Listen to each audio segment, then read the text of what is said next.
there weren't a whole lot of people to reach out to other than people employed by Chris. So that made it really difficult. And to go back to when you were asking, are other girls in this situation, with skateboarders, Mm-hmm. the hardest part about being in a domestic violence situation with someone that is well known is that it is in a lot of people's best interest to keep that quiet. Whether it's a social cachet that they're trying to cash in on, Mm-hmm. well, I don't want my friend to not be famous anymore because then we're not going to be the cool kids, or whether it's literally a financial burden for someone. So a lot of the people around me weren't on my side. So that was a real that's hard even now. I'm still seeing certain people not give a shit, and that's a real bummer. Did you reach out to Jamie? Yeah, I didn't reach out to Jamie for a long time because I was afraid that if I did, that it would hurt us financially because I was told such. Um, I did reach out to Jamie within the past 4-ish years when the violent threats started being thrown toward my kids.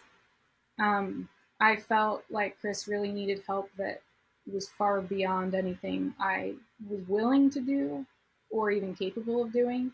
Um, I obviously at that point I wasn't able to help this person for so many years. I knew that I wasn't going to be able to be the one to help him at that point.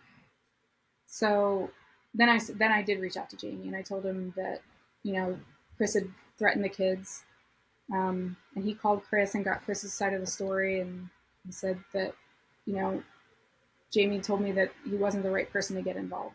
There were two separate incidents of this happening, and Jamie will say that I didn't tell him about physical abuse. I didn't tell him all of what I've told you so far, and I didn't tell him specifics.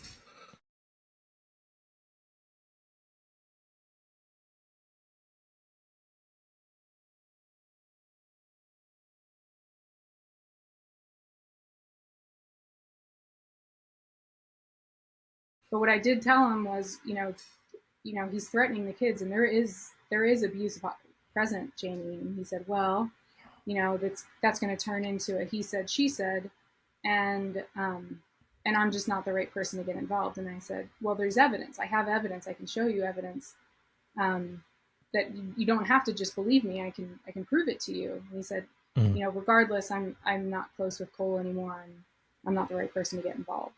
A lot of this, like the stuff that was going on during the divorce, was to get Chris to take care of the kids in the way that they needed to be taken care of. They were living in really horrible conditions, and he needed to get help in order to be a dad for them, and that's what I was Yeah. trying to do. And he was stalling the divorce process for a couple of years at that point, and it was just getting really difficult. So that's why I was reaching out to Jamie. I was at a breaking point.